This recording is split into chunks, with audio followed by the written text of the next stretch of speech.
नमस्कार। आज हम एक बहुत ही दिलचस्प दस्तावेज पर बात करने वाले हैं। जी, नमस्कार। ये है डॉक्टर मार्टिन लूथर का छोटा कैटेकिज्म। हाँ, कैटेकिज्म मतलब वो सवाल जवाब के रूप में जो धार्मिक शिक्षा होती है। बिल्कुल, लूथर ने इसे आम लोगों के लिए तैयार किया था ताकि ईसाई धर्म की जो मूल बातें हैं वो आसानी से समझ आ सकें। सही। उस जमाने में शायद धर्म थोड़ा जटिल हो गया होगा आम लोगों के लिए। हाँ, बिल्कुल। तो ये एक तरह से उसे सरल बनाने की कोशिश थी।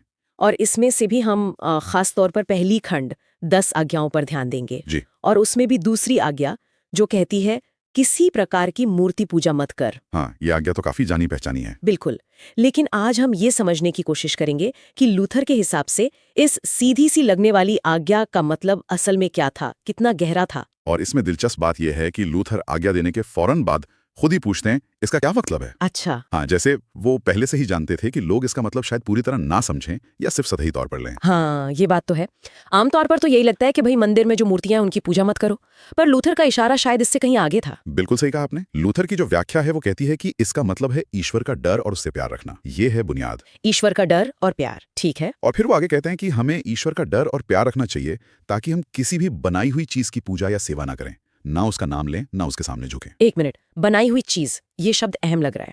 इसका दायरा तो बहुत बड़ा हो गया फिर। हाँ, यही लूथर का खास नजरिया है।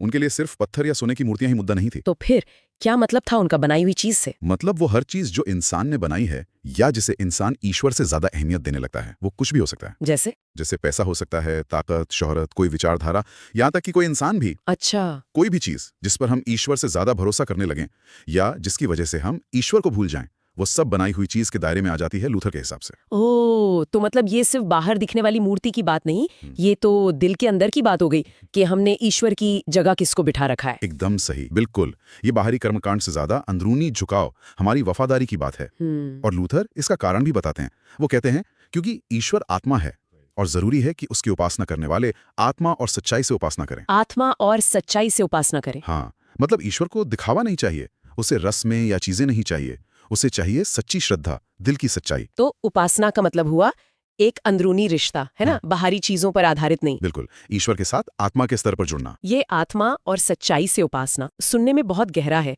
इसका मतलब हमारी रोजमर्रा की जिंदगी में क्या हुआ, कैसे करें इसे? देखिए, इसका मतलब है कि हमारी भक्ति सिर्फ किसी खास दिन या कुछ रस्मों तक ही सीमित ना रह जाए। अच्छा। ये हमारे पूरे जीने के तरीके में झलकनी चाहिए, हमारे फैसलों में, हमारे रिश्तों में, हम दुनिया को कैसे देखते हैं उसमें। मतलब एक तरह की ईमानदारी खुद के साथ और ईश्वर के साथ। हाँ, एक अंदरूनी ईमानदारी, जहां हम ये मानते हैं कि ईश्वर सबसे ऊपर है और उसी के हिसाब से जीने की कोशिश करते हैं, ना कि दुनियावी चीजों या लोगों को खुश करने के लिए। समझ गई।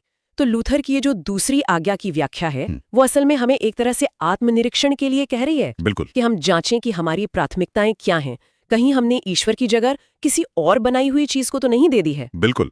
संक्षेप में कहें तो लूथर के लिए दूसरी आज्ञा सिर्फ ये नहीं कहती कि पत्थर की मूर्ति मत पूजो। हाँ। ये एक पुकार है कि हम पहचाने कि हमारे जीवन का असली ईश्वर कौन है या क्या है।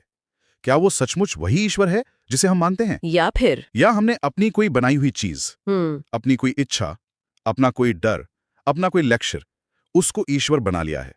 और अगर ऐसा है तो हमें आत्मा और सच्चाई से उसी एक सच्चे ईश्वर की तरफ वापस मुड़ना है। वाकई ये व्याख्या तो मतलब आज के जमाने के लिए भी बहुत प्रासंगिक लगती है ही क्योंकि जो चीज 500 साल पहले बनाई हुई चीज थी, आज शायद उनका रूप बदल गया हो, पर सिद्धांत तो वही रहा। बिल्कुल, सिद्धांत वही है। शायद आज ऐसी बनाई हुई चीजें और भी ज्यादा सूक्ष्म हो गई हैं जिन्हें पहचानना मुश्किल हो। हाँ, ये सोचने वाली बात है।